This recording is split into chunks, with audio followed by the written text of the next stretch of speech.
Soy Fernando Díaz Villanueva, hoy es 13 de septiembre de 2022 y esto es La Contracrónica.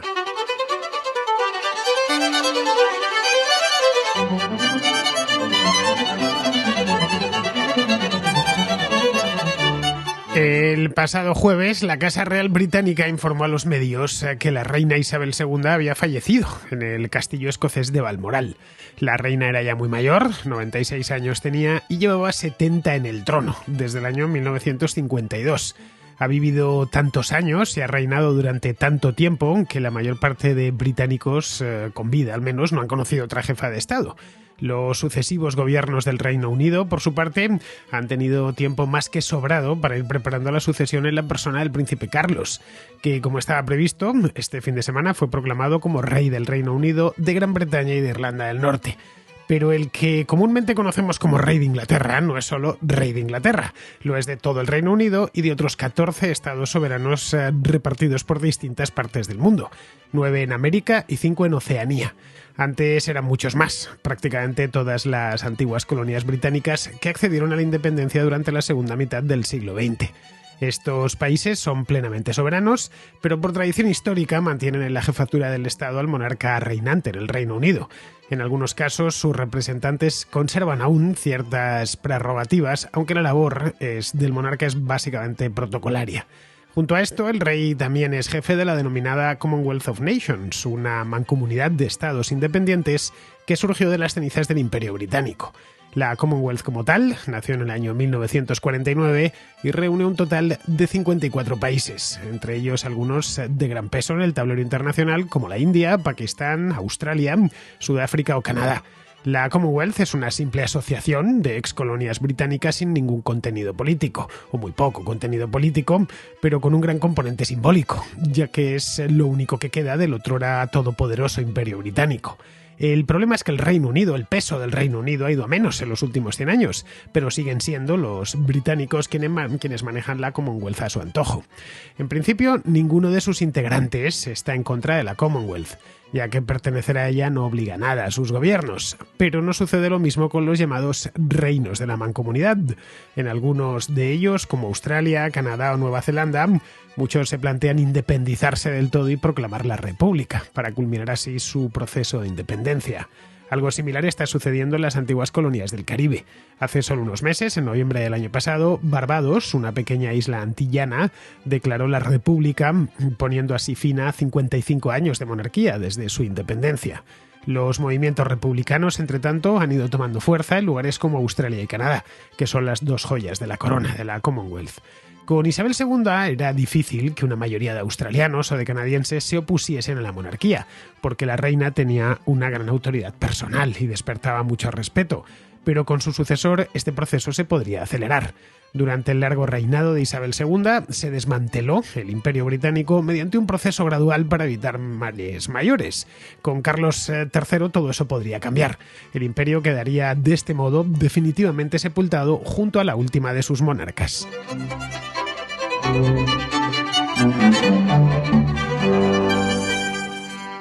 El pasado jueves 8 de septiembre, la Casa Real Británica informó que la reina Isabel II había muerto. Os doy la fecha de la semana, la fecha del mes y el día de la semana, aunque entiendo que lo sabéis todos porque se ha enterado todo el mundo de lo que ha pasado.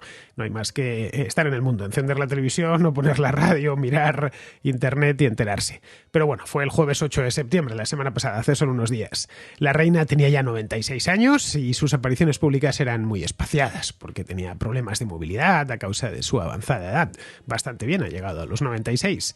La última aparición pública había sido en el mismo castillo de Balmoral, 2 días antes, el martes 6, para recibir a la nueva primera ministra del Reino Unido, Liz Truss, de la que os hablaba aquí ese mismo día, el martes 6, y os comentaba que iba a recibirla a la reina en el castillo de Balmoral porque estaba de vacaciones allí y tampoco se podía mover mucho por cuestiones de edad. Bien, pues fue allí, le dio la mano y le encargó de manera protocolaria la formación de gobierno. A la reina en las fotografías que distribuyeron se la veía ya muy mayor, como en los últimos años, ¿no? Encorvada, se la veía también con las manos amorantadas, pero vamos, nada hacía suponer que el desenlace final iba a ser tan rápido. El jueves por la mañana informaron que su estado de salud había empeorado y esa misma tarde se supo ya que había muerto. La reina del Reino Unido, conocida popularmente como Reina de Inglaterra, ahora Carlos III entiendo que le llamaremos también Rey de Inglaterra sin más, a pesar de que va a ser rey o es ya rey ya de muchos más reinos. Pues eso, la Reina de Inglaterra era un ingrediente habitual en la prensa del corazón, por los líos continuos de la familia real británica, bueno, y por el hecho mismo de que la monarquía en el Reino Unido, a diferencia de la monarquía en España, o en Suecia o en Holanda, pues es casi una marca comercial. Bueno, es de hecho una marca comercial. No hay más que visitar Londres y observar la gran cantidad de souvenirs, algunos muy extravagantes, que llevan motivos monárquicos, la corona, los retratos de la reina, del rey consorte, de los príncipes, etc.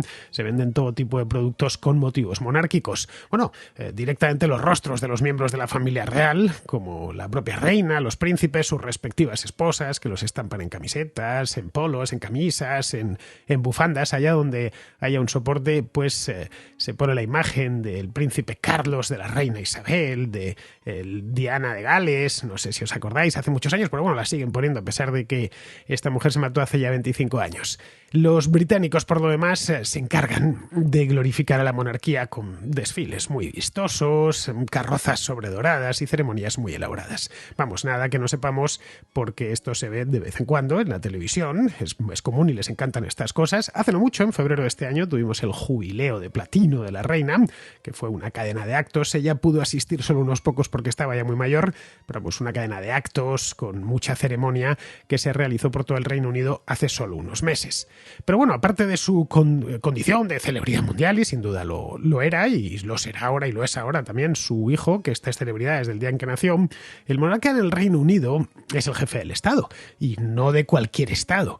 El Reino Unido, que hace poco más de un siglo tenía el imperio más extenso del planeta, sigue siendo en nuestros días un país muy importante.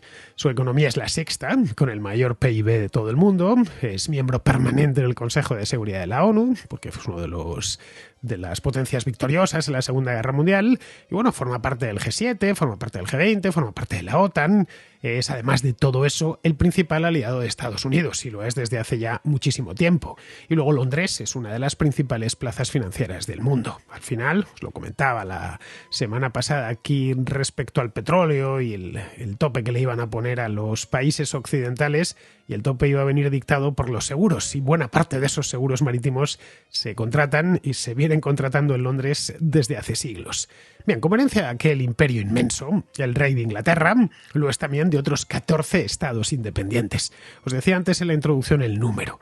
Son 9 en América, son Canadá, Jamaica, Bahamas, Belice, Granada, San Cristóbal y Nevis, Santa Lucía y San Vicente y las Granadinas. Hasta el año pasado eran 10 porque estaba Barbados también.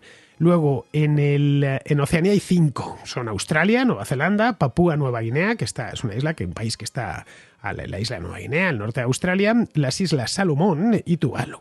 En el pasado lo fue el rey de Inglaterra o la reina de Inglaterra, también fue rey de otros muchos, en todos los casos antiguas dependencias coloniales que fueron convirtiéndose en repúblicas. El último en hacerlo, como os decía hace un momento, que se convirtió en república, fue Barbados. Barbados es una isla en las Antillas diminuta que declaró la república en noviembre del año pasado. Antes de Barbados lo había hecho Mauricio, que está en el Océano Índico, Fiji, que está en el Pacífico, Trinidad y Tobago, que está frente a las costas de Venezuela, bueno, o aquí en Europa, en la propia Malta, en el centro mismo del Mediterráneo, que entre 1964, año de su independencia del Reino Unido, y 1974 fue una monarquía parlamentaria con Isabel II como jefa de Estado. A partir del 74 ya pasó a ser la actual República de Malta.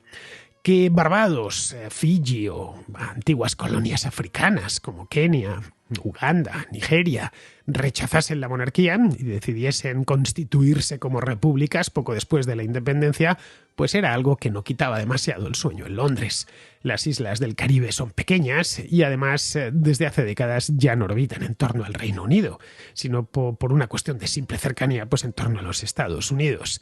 Respecto a la mayor parte de países africanos, pues su relación directa con el Reino Unido fue breve, de apenas unas décadas entre los siglos XIX y XX. por lo que la presencia británica allí fue limitada, aunque eso sí, las fronteras de países como Kenia, Sudán, la propia Sudáfrica, Rodesia, que después pasó a llamarse Zimbabue, son las que fijaron los británicos. Pero bueno, la presencia, quitando Sudáfrica y Zimbabue, en el resto del continente la presencia británica fue muy limitada en el tiempo. Otra cosa distinta es que nuevas Gran Bretañas, como Canadá, Australia o Nueva Zelanda, decidan desligarse de algo tan simbólico como la corona. Eso son palabras mayores.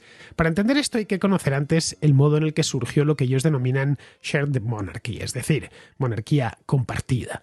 Hasta 1926, el rey del Reino Unido, su majestad británica, lo era de todo el imperio, bajo ese título, además, rey del Reino Unido. Ese año, la Declaración Balfour otorgó autogobierno prácticamente total a los dominios de la corona, alumbrando un sistema en el que el rey se convertía en monarca de cada uno de los dominios por separado. Es decir, en Australia dejaba de ser rey del Reino Unido y pasaba a ser rey de Australia, y lo mismo en Canadá. Esta declaración la refrendó el Parlamento unos años más tarde, en el Estatuto de Westminster, en el año 1931. La monarquía británica dejó así de ser una institución exclusivamente británica, aunque se la conoce como británica por razones históricas y por abreviar, básicamente. De la misma manera que decimos rey de Inglaterra y no rey del Reino Unido, sino es mucho más corto decir Inglaterra que Reino Unido, y además no olvidemos que el reino original de todos, luego fue sumando muchos más, es el de Inglaterra. En este momento, a partir del 26 y ya de manera fija a partir del 31 con el Estatuto de Westminster, el monarca británico se convirtió por separado en monarca del Reino Unido, de Canadá, de Australia, Nueva Zelanda, etc. Los estados independientes, todos estos estados independientes, pasaron a compartir el mismo monarca que establecía con ellos algo parecido a una unión personal. Imaginemos, por caso, que en el siglo XIX, pues Fernando VII hubiera, con acuerdo con los independentistas americanos, pues hubiera convertido también, aparte de rey de España, en rey de México, en rey de Argentina, o en rey de Perú, o en rey de Ecuador, o en rey de Guatemala, y que lo hubiesen aceptado las élites criollas de entonces y se hubiese quedado así la cosa durante décadas o incluso durante siglos. Bien, pues eso mismo es lo que sucedió en el Reino Unido. Lo que querían evitar con esto los británicos, ya en el periodo de entreguerras, después de la Primera Guerra Mundial, era que pasase con Canadá o con Australia, que eran ya colonias muy maduras, tenían ya ciudades grandes y había una población considerable, pues que pasase allí con aquellos colonos británicos, tanto Canadá como Australia, esencialmente fueron pobladas por británicos, pues que pasase allí lo que había sucedido en 1776 con Estados Unidos. Que se declarasen unilateralmente repúblicas, declarasen la independencia, como habían hecho los estadounidenses, y se constituyesen en repúblicas. Hasta la fecha, y ojo, han pasado ya casi 100 años desde la Declaración Balfour y casi 100 años también desde el Estatuto de Westminster, lo han conseguido. Los principales dominios de la corona vinculados a la monarquía siguen a día de hoy vinculados a la monarquía. Pero eso, claro, no gusta a todos los australianos o a todos los canadienses o a todos los neozelandeses o a todos los jamaicanos. Arguyen que sus países, 100% soberanos para todo, no deberían tener bajo ningún concepto un jefe de Estado extranjero, por muy rey que sea del lugar, por mucho que se intitule como rey de Australia o rey de Canadá. Carlos III, pues actualmente ya en Canadá es el rey de Canadá, es the King of Canada, pero no vive allí, es decir, no reside en Canadá. Es cierto que los monarcas británicos viajan con relativa frecuencia a Canadá, los monarcas o sus hijos o sus familiares, pero su residencia está en el Reino Unido y ahí es donde pasa la mayor parte del tiempo. Algo similar pasa con Australia, con la diferencia de que este país está mucho más lejos, está en las antípodas de Gran Bretaña. Australia está tan lejos que incluso en los modernos aviones a reacción se tarda un día completo en llegar allí desde Europa.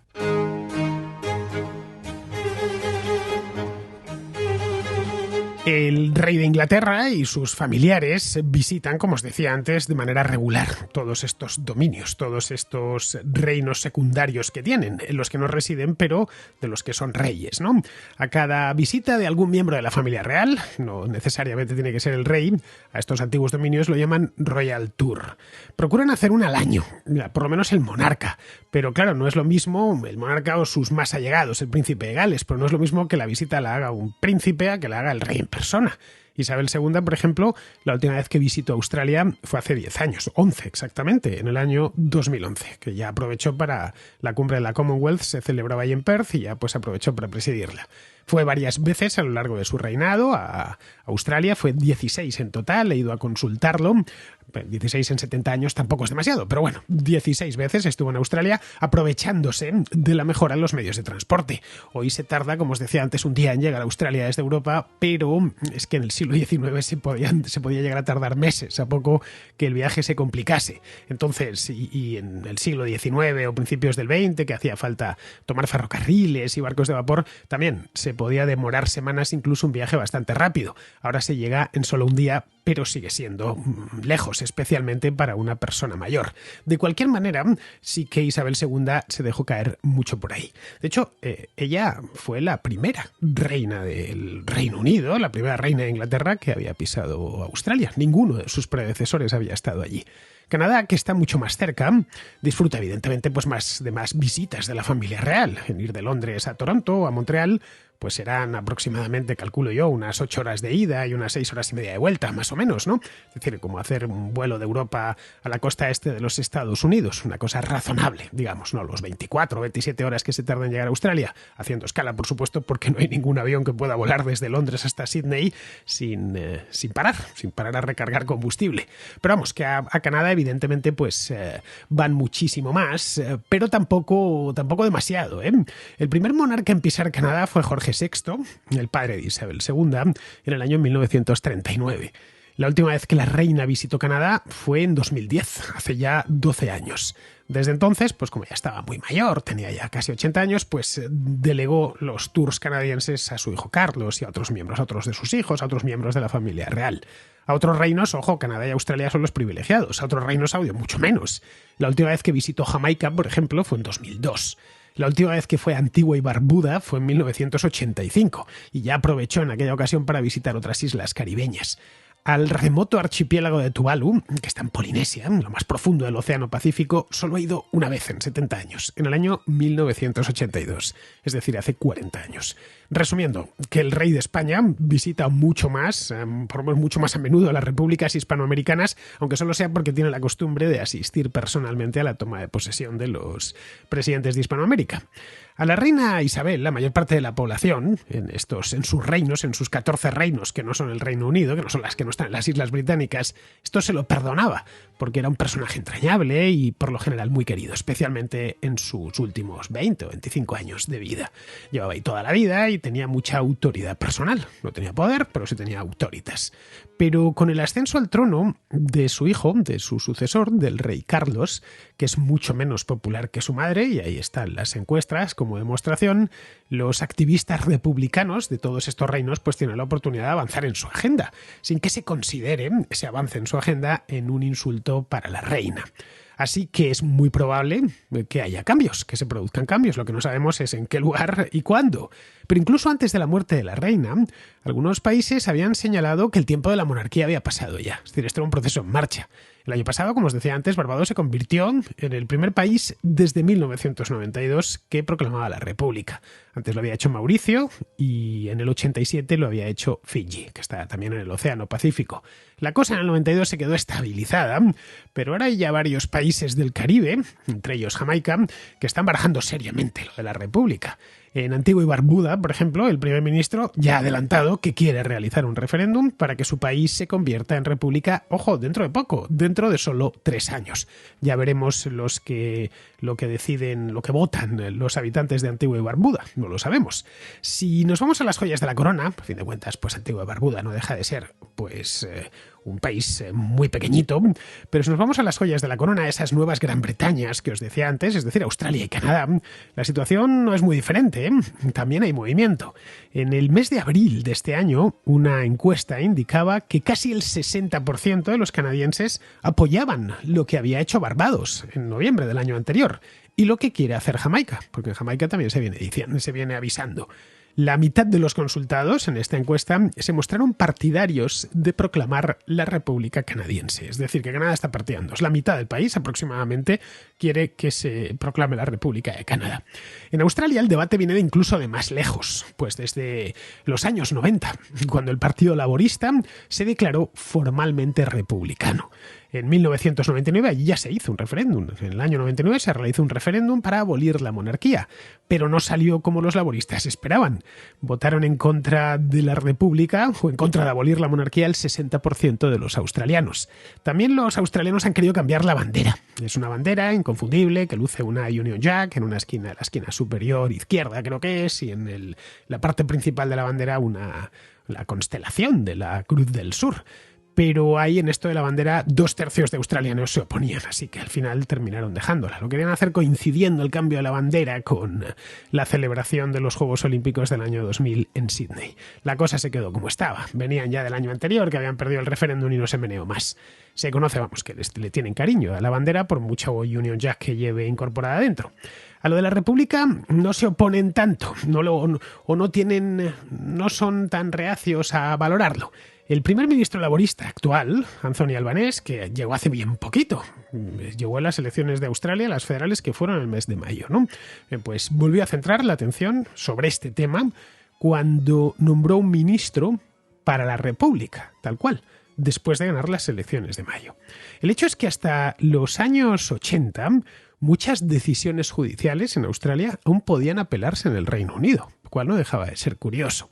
El gobernador general, porque todos estos reinos tienen un gobernador general, que es el representante del monarca, nombrado por el propio monarca, por regla general lo que hace para que no parezca una colonia, lo que hace el rey es nombrar a alguien que le recomienda al parlamento local y suele ser un local. Es decir, el gobernador general de Australia es un australiano, no es un británico, no lo envían para allá.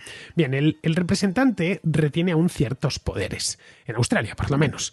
El gobernador, se llama así, gobernador general, puede disolver la Cámara de Representantes, puede nombrar embajadores, es decir, cosas que son propias de la soberanía de un país. Bien, ninguno de esos dos poderes, que los tiene, los ejerce al margen del gobierno de Australia, democráticamente elegido en las elecciones, pero por poder podría hacerlo si así lo considerase necesario. De hecho, ya lo ha hecho en alguna ocasión. En 1975 lo hizo. Cesó al primer ministro, el gobernador general, un tipo que se llama Gough Whitlam, y disolvió las cámaras y convocó elecciones, que puede hacerlo. Para muchos australianos, los días de la monarquía en Australia están contados. El problema que se les presenta es cómo elegir al jefe del Estado. Claro, quitamos a la reina o al rey, pero ¿qué ponemos? ¿Qué tipo de república ponemos? Porque no todas las repúblicas son iguales. El referéndum de 1999 sugería que el Parlamento nombrase un presidente por una mayoría de 2/3. Es decir, algo parecido a lo que sucede en Italia o en Alemania, una república parlamentaria. Claro, esto, según algunos australianos, daba demasiado poder a los políticos y se lo quitaba a la gente. Una nueva propuesta del movimiento de la República Australiana sugirió que cada estado y territorio australiano, Australia es un país federal, y el propio Parlamento nominaran candidatos, que luego serían sometidos a votación popular. Bien, como vemos, ese sería ya otro debate. La Liga Monárquica Australiana es optimista, cree que se van a atascar ahí unos cuantos años, porque los republicanos no tienen claro si quieren una república parlamentaria o una república presidencialista. Mientras no se hayan decidido y ofrezcan una hoja de ruta clara, la monarquía ofrece estabilidad al sistema. Pero también es cierto que podían llegar a un acuerdo y entre todos los republicanos ponerse de acuerdo con un tipo de república que quieran, y en ese caso la Liga Monárquica Australiana tendría que hacer frente. Otro de los problemas con los que se enfrentará Carlos III es con la Commonwealth, o más exactamente qué hacer con la Commonwealth. Esta que os hablaba antes, la Commonwealth of Nations, o Mancomunidad de Naciones, nació también del Estatuto de Westminster y quedó constituida como tal en 1949, 2 años después de la independencia de la India. Es una asociación voluntaria de países que formaron parte del Imperio Británico. Hoy tiene 56 miembros, incluyendo algunos importantes, como la India o Pakistán. Estar en la Commonwealth no les obliga a nada, salvo a cumplir con una declaración, la Declaración de Harare de 1991, que establece en términos extremadamente laxos cosas como el respeto a la democracia, los derechos humanos, la defensa del medio ambiente y cosas así. Hay una fundación dedicada a los intercambios culturales y luego se celebran cada 4 años unos Juegos Deportivos que son herederos de los Juegos del Imperio Británico. La última edición se celebró en Birmingham en agosto de este mismo año. Casi todas las ediciones de los Juegos de la Commonwealth, bueno, salvo algunas excepciones, según he ido a mirar, los de 2010 se hicieron en Delhi, los del 98 en Kuala Lumpur en Malasia, los de Jamaica, los del 66 en Jamaica. Bueno, quitando esas, el resto se han celebrado en el Reino Unido, en Canadá o en Australia, que son el núcleo duro de la Commonwealth. Su sede central se encuentra en Londres, en la Marlborough House. Es un palacete, no tiene pérdida, desde el siglo XVIII, de ladrillo, situado junto al mar, a muy corta distancia, unos 500 metros del Palacio de Buckingham. El jefe de la Commonwealth es, por tradición, el rey de Inglaterra y de todos estos países, los que tienen rey, desde luego. Si es que a algo que tiene poco más de 70 años le podemos decir que tiene tradición, podemos atribuirle esa naturaleza, pero bueno, por tradición porque no queda establecido quién tiene que ser el jefe, no hay ningún papel en el que diga tiene que ser esta persona, no es de carácter hereditario, eso lo tuvieron claro, no es una monarquía, digamos, la jefatura de la Commonwealth, pero por tradición es el rey. Cuando se creó en 1949 el imperio aún era grande. Estaba ya la India, pero todavía el Reino Unido tenía un imperio gigantesco, el mayor del mundo, con diferencia. Y la figura del rey era indiscutible. Por eso se colocó a su cabeza a Jorge VI. Pero claro, este hombre murió 3 años después y le sucedió su hija. Como ha reinado tanto tiempo, la Commonwealth realmente la ha creado ella. Ella ha sido quien le ha dado forma a la organización. Su hijo ha heredado el cargo, pero no queda claro que lo vaya a mantener de forma vitalicia como su madre, porque algunos miembros ya han pedido que la presidencia sea rotatoria. De nuevo estamos ante la autoridad casi religiosa que emanaba Isabel II, un carisma que no ha transmitido a su hijo, un monarca que llega al trono pues también mayor, con 73 años, algún que otro escándalo y mucho activismo político entre medias. La pregunta, por lo tanto, es si la Commonwealth conseguirá sobrevivir a su principal inspiradora. Isabel II siempre se puso del lado de la Commonwealth cuando surgía alguna diferencia con el gobierno británico. El caso más sonado fue en los 80, cuando Margaret Thatcher se negó a imponer sanciones a Sudáfrica por el apartheid. La reina se inclinó por la posición de la Commonwealth y criticó en privado a la primera ministra. Luego esto creo que se filtraron incluso estas declaraciones, la llamada de teléfono o algo así. Isabel II, en definitiva, se sentía una monarca internacional, porque eso mismo era lo que había mamado. Y muchos eran los reinos que había heredado. Los tiempos de Carlos III son otros. El imperio británico se conjuga ya desde hace mucho tiempo en pretérito perfecto y son muchos los que quieren borrar hasta sus últimos vestigios.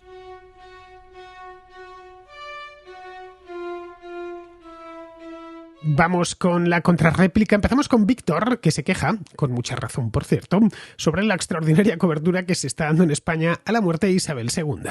Hola Fernando, mira, te quiero comentar sobre la locura que se está viviendo en España en estos días con la muerte de Isabel II, que me parece una reacción totalmente exagerada.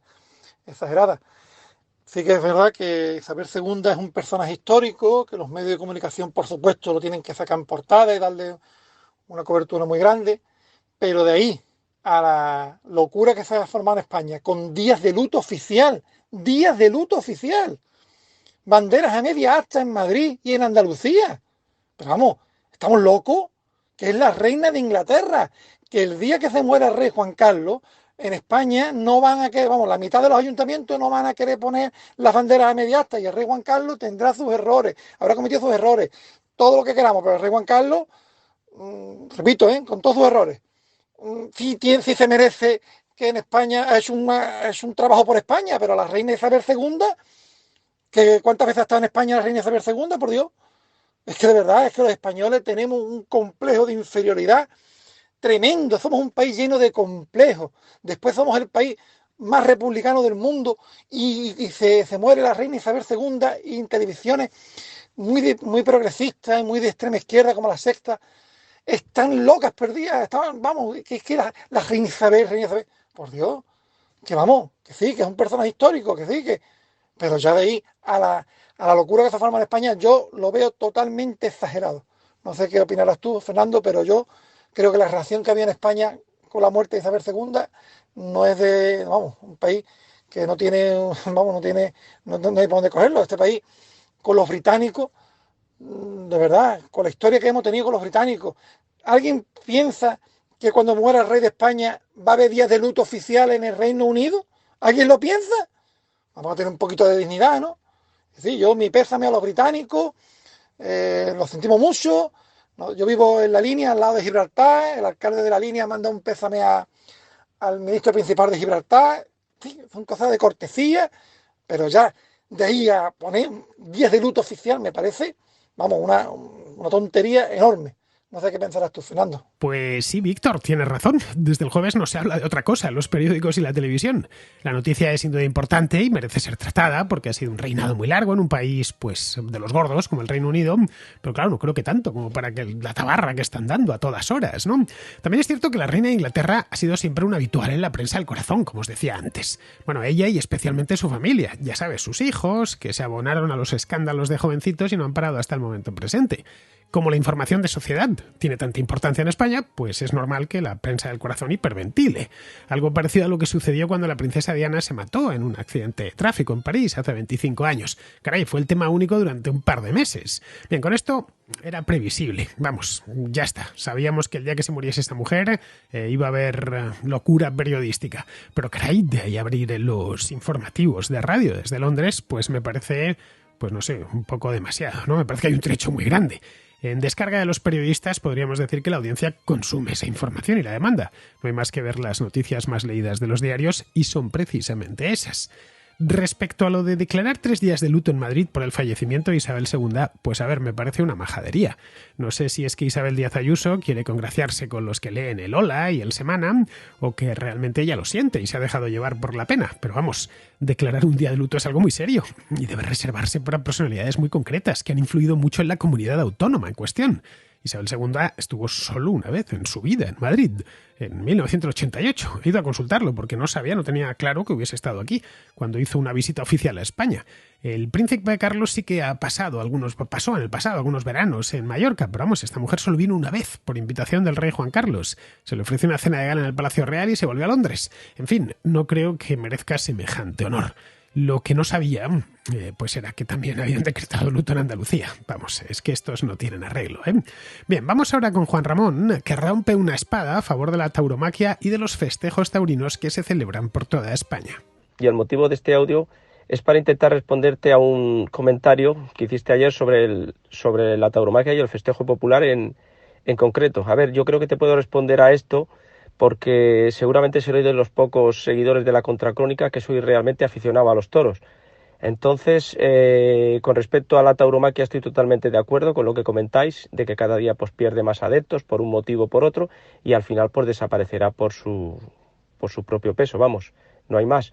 Pero el otro día dijiste un comentario de que el festejo popular lo considerabas como algo inferior y en el cual pues se veían imágenes pues muy desagradables.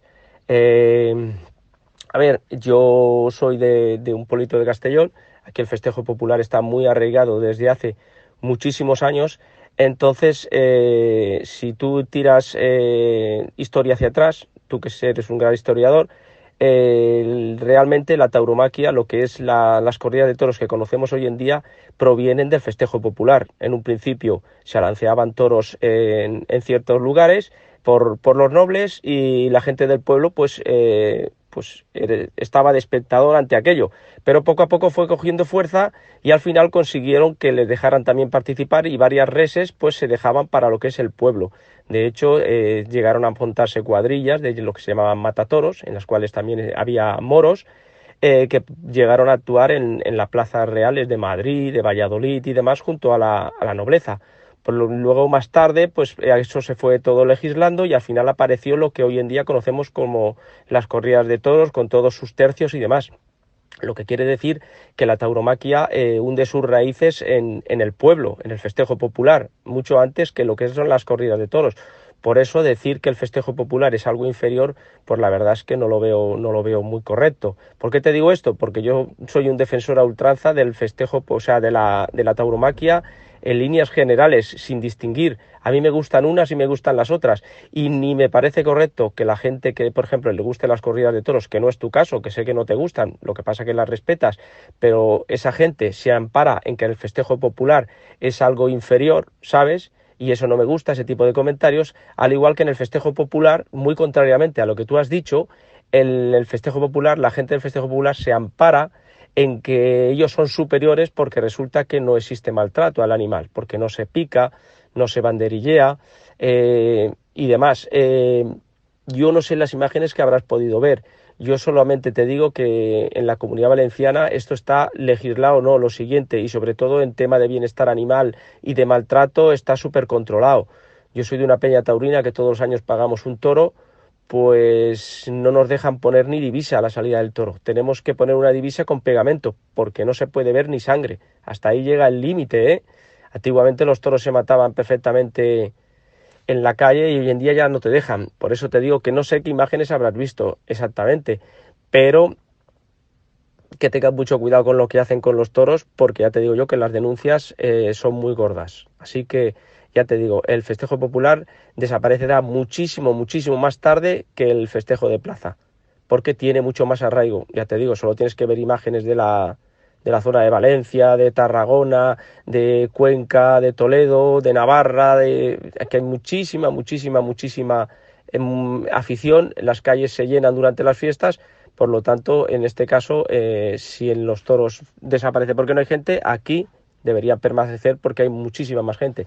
Y ya te digo, en lo del maltrato, no sé las imágenes que has podido ver, pero yo no estoy nada de acuerdo en que exista maltrato a los animales en las calles, porque ya te digo, hoy por hoy, yo no te digo hace 30 años, pero hoy por hoy está súper legislado el tema y tienes que tener muchísimo cuidado con lo que haces y con lo que no haces.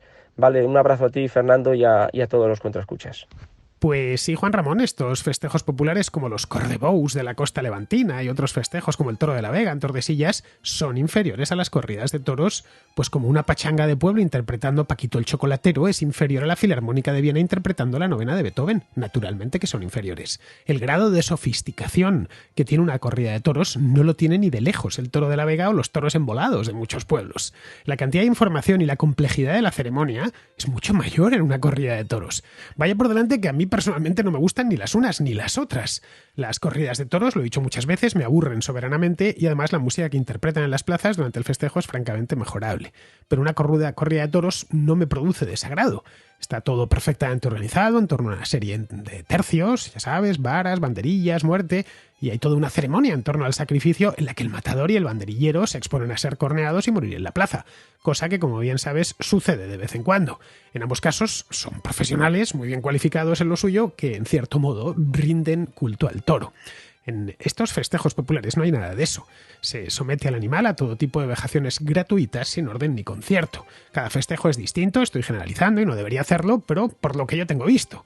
Bueno, algunos que son directamente inexplicables, como el toro embolado, en el que colocan 2 antorchas en los cuernos y luego les sueltan por la calle para que le hagan recortes. O el bou a la mar, que se celebra en Cataluña y en Valencia, que consiste en conseguir que el toro se tire al mar.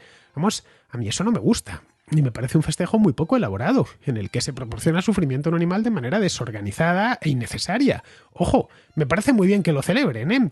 Yo no soy quien para decir lo que tienen que hacer los vecinos de Denia, de Tordesillas o de cualquier pueblo en el que se celebran estos festejos. Si tuviésemos algo así en Madrid, es decir, si soltasen por la calle un toro con las astas emboladas o tratasen de tirarle al estanque del Retiro, yo me opondría, y si hubiesen referéndum, votaría en contra. Pero es que no soy ni de Tordesillas ni de ninguno de estos pueblos. Cada uno debe de meterse en lo que sucede en su ciudad, no en la ciudad del vecino. Esto lo digo para que los que sois de fuera no os metáis en lo que hacemos en Madrid. Simplemente, esto de opinar lo que debe de hacer la ciudad al lado. Uno tiene que meterse en los asuntos de su propia ciudad, que es la comunidad política natural. Eso sí, soy libre de decir que me desagradan estas cosas, porque a mí los animales por regla general me dan miedo, esto creo que lo sabe cualquier contraescucha, y procuro mantenerme alejado de ellos. Pero les tengo mucho respeto y naturalmente soy incapaz de hacerles ningún daño. Con lo que estoy de acuerdo contigo es con que estos festejos durarán mucho más que la tauromaquia, porque es un tipo de festejo mucho más económico que una corrida. Se suelta una res y no hacen falta ni toreros, ni picadores, ni banderilleros. Bueno, ni siquiera hace falta plaza porque las perrerías se las hacen en la calle. Yo respeto que cada uno en su pueblo haga lo que le venga en gana siempre y cuando se respete la ley. Pero vamos, puestos a quedarme con tradiciones populares españolas, me quedo con las procesiones de Semana Santa, mejorando la música, eso sí, o con las fallas de Valencia. Bien, vamos ahora con Nerea, que sigue con este tema que vimos ayer del exceso de mortalidad. Hola Fernando, te mando este audio en relación con el contra a la contra que has hecho sobre el aumento de mortalidad, que es una cosa que me interesaba muchísimo porque yo lo estaba detectando a mi alrededor. Es una causa que no es exactamente el aumento de los tiempos de espera en urgencias, sino el retraso en la atención de enfermedades que con una detección temprana se controlan, pero si la detección es tardía, pues ya no se controlan. Y te digo que a mi alrededor he tenido un asombroso aumento de casos de cáncer y además de cáncer que se detecta muy avanzado. En concreto, mi marido, era una persona súper sana, que se preocupaba por su salud, que se hacía chequeos periódicos, pues ha muerto en mayo de cáncer de páncreas que se detectó a pesar de los intentos de él de que le hicieran distintas pruebas porque se sentía mal y sabía que algo estaba pasando, pues se lo detectaron con metástasis en fase 4, o sea, totalmente incontrolable. Y por muchos esfuerzos que se ha hecho, pues no ha sido posible salvarle. Y tengo dos casos más de mi círculo más inmediato, de dos chicas a las que se ha retrasado sus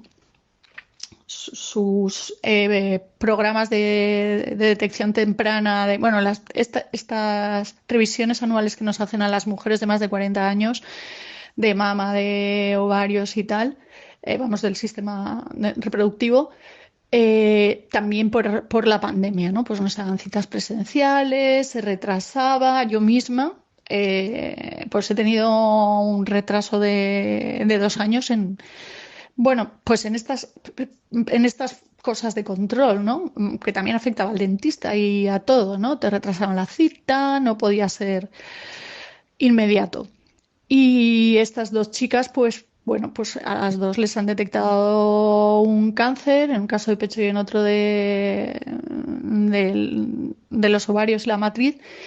eh, en fase un cáncer antiguo que debería haberse detectado pues durante los años de pandemia, pero que como no se hicieron los chequeos oportunos, pues no se les detectó. Así que creo, y en el círculo más amplio, pues he tenido también muchos casos, y no solo de cánceres, sino también de otras enfermedades renales, hepáticas, respiratorias y tal, pues que no se han controlado y no se han detectado y no se han tratado, y con lo cual han resultado ser mucho más graves, pues a causa de que pues, los médicos, por lo que sea, porque primaba la atención telefónica o porque estaban metidos en programas relativos al COVID, pues no han prestado la atención que debían prestar, ¿vale? Entonces, bueno, yo creo que esta es otra causa. Yo creo que esta es otra causa. El hecho de que se ha descuidado la atención de enfermedades que no eran el COVID durante la época de pandemia. Y desgraciadamente, pues ya te cuento que a mí me ha tocado muy de cerca. Antes de nada, Nerea, lo siento por tu marido, lo siento muchísimo, ya te lo he transmitido mi pésame a través del teléfono. Pero bueno, esto que nos cuentas lo comentaba yo en el primero de los vídeos que hice en YouTube. La pandemia puso al sistema sanitario contra las cuerdas, retrasando infinidad de diagnósticos y de tratamientos. Acuérdate lo que era ir al médico hace 2 años o hace 1 año. Tenías que hacerlo por teléfono, la atención primaria estaba colapsada y bueno, y por no poder no se podían entrar en los hospitales a veces, porque las restricciones eran muy estrictas. El problema es cuantificar eso, claro, porque cada historia es diferente. Pero claro, es indudable que eso ha tenido que ver en el exceso de mortalidad. Cuando decidan desagregar los datos por causa de muerte, no saldremos completamente de dudas, pero al menos podremos construirnos una imagen algo más ajustada. Bien, pues terminamos ya. Vamos con Pizarro, que nos habla del exitoso contraataque ucraniano. El dogal de las sanciones y las reiteradas humillaciones militares pueden llevar al tirano ruso a sentarse a negociar una derrota del país y personal, o a escalar la guerra nuclearmente, escenario tan improbable como hasta hace unos días la victoria ucraniana. Nos interesa una Ucrania libre y una Rusia pacífica y negociadora, pero parece que para alcanzar estas metas hay que pasar por un Vladimiro tentado de utilizar la baza nuclear. a apuestas de alto riesgo de políticos sobrepasados que pagaremos o cobraremos sus gobernados, y cuya insensatez se revestirá de épica por los vencedores. Un cordial saludo de Pizarro. Y hasta aquí, queridos amigos, llega la contra de hoy, martes y 13, mal día. Bueno, mal día para los supersticiosos. Yo no lo soy, así que tan buen día como cualquier otro. Mañana es miércoles 14 y estaré aquí de vuelta. Hasta mañana, amigos.